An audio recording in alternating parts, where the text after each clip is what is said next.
Salut, c'est Aziz, j'espère que vous allez bien. Nous sommes actuellement 91 sur la chaîne. Merci infiniment. Je compte sur vous pour dépasser la barre des 100 abonnés ce soir.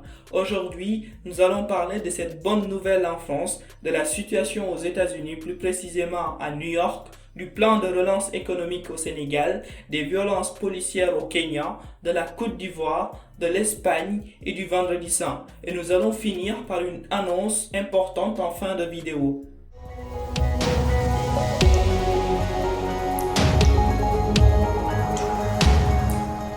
Commençons tout de suite par cette bonne nouvelle en France. Pour la première fois depuis le début de l'épidémie, les besoins en réanimation ont diminué hier.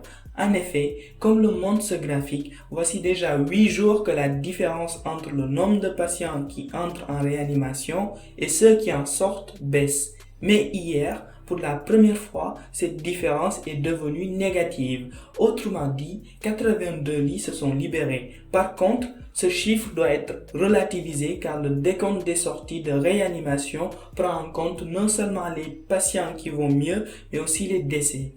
Faisons maintenant un point rapide sur la situation aux États-Unis. Avec plus de 466 299 cas de Covid-19 et 16 686 décès, les États-Unis sont actuellement durement touchés par la pandémie. L'État de New York enregistre à elle seule plus de 7000 cas et le nombre de décès continue d'augmenter, plus 799 lors des dernières 24 heures.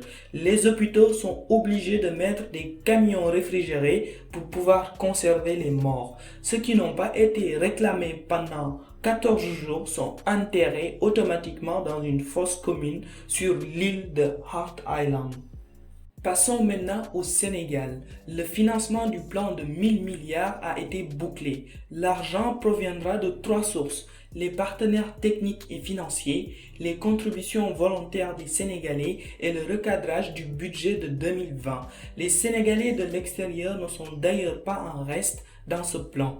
Le ministre des Affaires étrangères Amadou Ba a annoncé que 12,5 milliards seront alloués pour soutenir des compatriotes sénégalais vivant dans les pays touchés. Commençons tout de suite les actualités en bref par cette nouvelle au Kenya. Des violences policières depuis l'application du couvre-feu de 19h auraient fait au moins 10 morts. Le président Uhuru Kenyatta s'est excusé auprès de la population et a annoncé que des sanctions seront prises. 4 officiers de police ont déjà été suspendus. Alors même que la crise du coronavirus fait rage aux États-Unis, Washington annonce une récompense de 15 millions de dollars pour toute information pouvant mener à l'arrestation du président vénézuélien Nicolás Maduro, qui est accusé d'avoir fomenté un plan pour inonder les États-Unis de cocaïne, en coopération avec des membres dissidents de la guérilla colombienne des FARC. En Europe, après 3 jours d'âpres négociations durant l'Eurogroupe, qui est la réunion mensuelle des ministres des Finances des États membres de l'UE, un accord a été enfin trouvé. Ce sera près de 540 milliards qui seront injectés pour favoriser la relance économique après l'épidémie. L'armée française n'est pas en reste dans la pandémie de Covid-19. En effet, 50 cas positifs ont été enregistrés à bord du porte-avions Charles de Gaulle, qui était en mission dans l'Atlantique. 3 marins ont été d'ailleurs évacués et le navire poursuit sa route vers Toulon. Attention à cette rumeur qui nous vient de Côte d'Ivoire. Les feuilles de Nîmes seraient un remède face au Covid-19 car ils contiendraient de la chloroquine. Mais c'est totalement faux. Le Nîmes a une activité anti-inflammatoire. Et notamment dans le cas du Covid-19, il faut éviter les anti-inflammatoires parce que l'anti-inflammatoire a un effet immunosuppresseur. Cela va donc ralentir un peu la réponse immunitaire de l'organisme.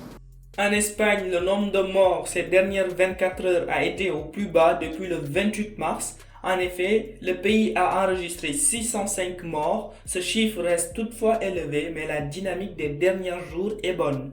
Aujourd'hui, des millions de fidèles dans le monde vont célébrer le Vendredi Saint, mais vu le contexte de confinement actuel, les cérémonies religieuses à Rome et les discours du pape seront faits à huis clos. Toutefois, les fidèles pourront se consoler en regardant les vidéos en direct sur Internet.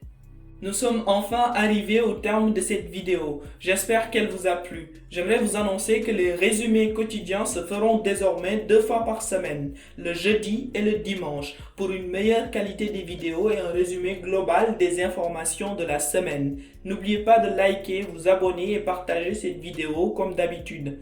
Merci à tous et prenez soin de vous. Bisous.